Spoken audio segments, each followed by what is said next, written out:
कृष्णा, राधे राधे। दोस्तों, किसी भी मनुष्य के शरीर की बनावट और उसकी चाल ढाल, आवाज़ और चरित्र से उसके भाग्य भी बताया जा सकता है। यही नहीं, शास्त्र में स्त्री पुरुष के विभिन्न प्रकार भी बताए गए हैं, किंतु फिर भी इन ग्रंथों में स्त्रियों के लक्षणों का उल्लेख अधिक विस्तृत में मिलता है। हो सकता है इसी कारण स्त्रियों के विषय में यह कहा जाता है कि उन्हें समझना बहुत कठिन होता है, और हमारे ऋषियों ने इस विषय में उल्लेख अधिक विस्तृत रूप से किया है। आज हम आपको शास्त्रों में बताए गए स्त्रियों के विभिन्न प्रकार और लक्षणों एवं स्त्रियों के स्वभाव के विषय में बताते हैं।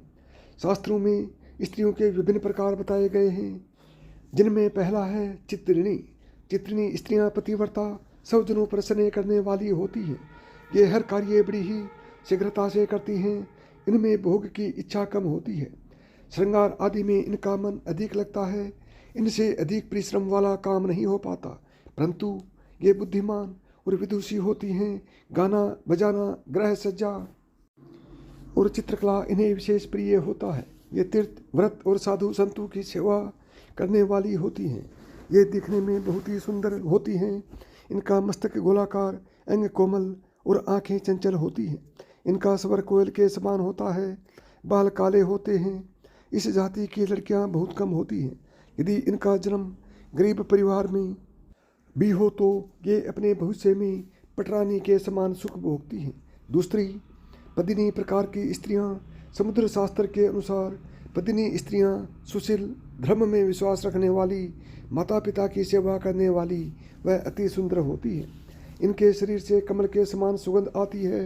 ये लंबे कद व कोमल बालों वाली होती हैं। इसकी बोली मधुर होती है।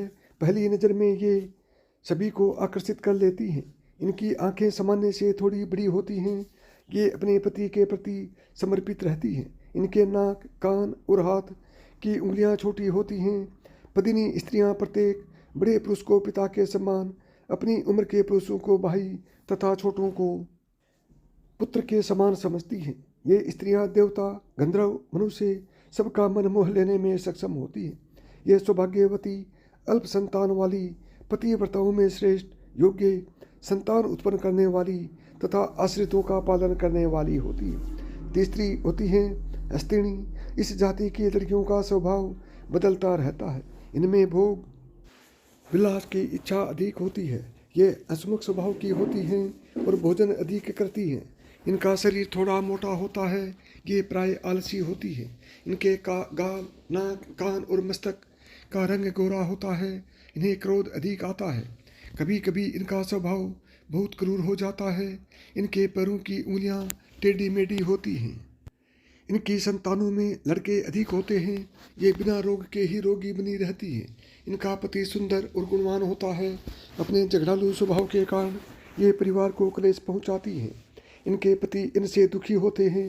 धार्मिक कार्यों के प्रति इनकी आस्था नहीं होती। चौथी होती है शंखिनी। शंखिनी स्वभाव की स्त्रियां अन्य स्त्रियों से थोड़ी लंबी होती हैं। इनमें से कुछ तो बहुत मोटी और कुछ बहुत ही दुर्बल होती हैं। इनकी नाक मोटी, आंखें स्थिर और आवाज़ गंभीर होती है। ये हमेशा अप्रसन्न ही दिखाई देती हैं और बिना कारण ही क्रोध करती रहती हैं। ये अपने पति से रूठी रहती हैं। पति की बात मानना इन्हें गुलामी की तरह लगता है। इनका मन सदैव भोग विलास में डूबा रहता है। इनमें दया भाव भी नहीं होता, इसलिए ये परिवार में रहते हुए भी उनसे अलग ही रहती हैं। ऐसी स्त्रियां संसार में अधिक होती हैं। ऐसी लड़कियां चुगली करने वाले, यानी इधर की बात उधर करने वाली होती हैं।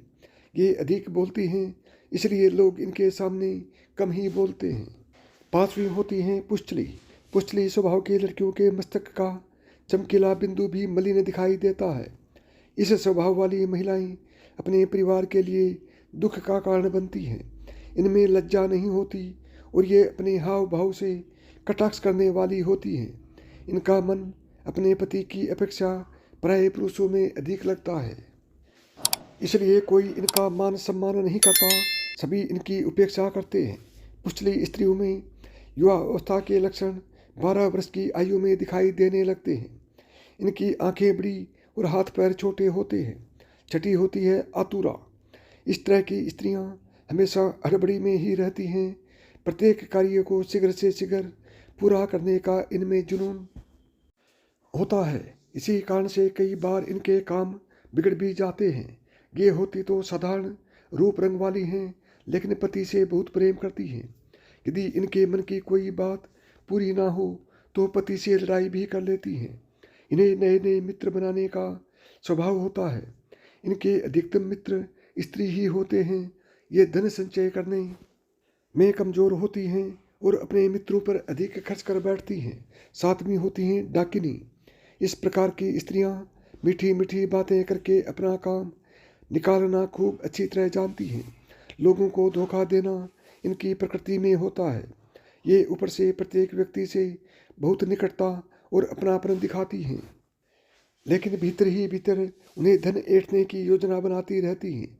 यहाँ तक कि पति को भी धोखा देने में संकोच नहीं करती। इनमें धन की विशेष लालसा होती है और धन पाने के लिए ये अपराध तक कर बैठती हैं। देखने में सुंदर, वाणी में मधुरता इनका सबसे बड़ा गुण होता है। आठवीं होती है प्रेमिणी। प्रेमिणी श्रेणी की स्त्रियां अत्यंत सुंदर, गौरवर्ण, चंचल नेत्र, गुलाबी पतले होठ, सुराही जैसी गर्दन और लंबे केस की मालकिन होती हैं। इनकी सुंदरता के दीवाने सैकड़ों होते हैं। जो कोई भी एक बार इन्हें देख ले वह भूल नहीं पाता। जितना आकर्षक इनका रूप होता है उतना सरल स्वभाव भी होता है। इनका आचरण शुद्ध होता है। परोपकार और प्रेम की भावना इनमें प्रबल होती है। ये अपने परिवार और पति बच्चों के लिए समर्पित होती हैं। इन्हें भोग विलास के समस्त साधन प्राप्त होते हैं। सवर्ण तो इन्हें विशेष प्रिय होता है। नौवीं होती हैं कृपिणी। ऐसी स्त्रियां कमजोर शरीर वाली, सांवली त्वचा वाली, कंजूस और निर्लज होती हैं। अपनी गलत हरकतों के कारण से परिवार और समाज में बदनाम होती हैं। इन्हें अपनी संतान और पति से कोई मोह नहीं रहता। इस कारण इनका घर परिवार कई बार टूट भी जाता है। प्रत्येक पुरुष को अपनी ओर आकर्षित करने की चेष्टा करती हैं और धन पाने के लिए किसी भी पुरुष के साथ हो जाती हैं। इनके दिमाग में अपराध का कीड़ा भी पनपता रहता है। भोग विलास पाने के लिए ये अपराध की राह पकड़ लेती हैं। 10वीं होती हैं सर्वांगिणी। ऐसी स्त्री धर्मपरायण होती हैं। धार्मिक कार्यों में सम्मिलित होना इन्हें प्रिय होता है। इनका परिवार व्यवस्थित रूप से चलता रहता है। ना किसी वस्तु की अधिक लालसा होती है और ना ही कुछ अधिक पाने का प्रयास करती हैं। जितना होता है उसी में खुश रहती हैं। इनका अपने संतान के विशेष लगाव होता है। धन संचय करने का गुण इनमें होता है। इस प्रकार की स्त्रियां समाज के किसी बड़े पद पर भी देखी जाती हैं। रूप रंग सामान्य किंतु आकर्षक होता है। ये स्त्रियां परोपकार करने में सबसे आगे रहती हैं। 11वीं होती हैं बहुवासिनी। इन स्त्रियों का रंग गेरुआ हुआ होता है और पूरी तरह से गृहस्थ धर्म को निभाने वाली होती हैं। ये कभी झूठ नहीं बोलती और मन की साफ होती हैं। पति और परिवार इनके लिए सबसे ऊपर होते हैं। ये समाज में सम्मानित होती हैं तथा उच्च पदों पर आसीन होती हैं। हाँ, इनका स्वभाव थोड़ा गर्म जरूर होता है, लेकिन जल्दी ही मान भी जाती है। दूसरों की बुराई करने वाले और दूसरों पर दोषारोपण करने वालों से ये स्त्रियां दूर रहना ही पसंद करती हैं। ये अनेक प्रकार की संपत्तियों की मालकिन होती हैं। प्रेम का गुण इनमें विशेष होता है। तो साथियों, यदि आपको मेरी बताई हुई बातें पसंद आई हों तो वीडियो को लाइक करें, चैनल को सब्सक्राइब करें और प्रेम से बोले जय श्री कृष्णा, राधे राधे।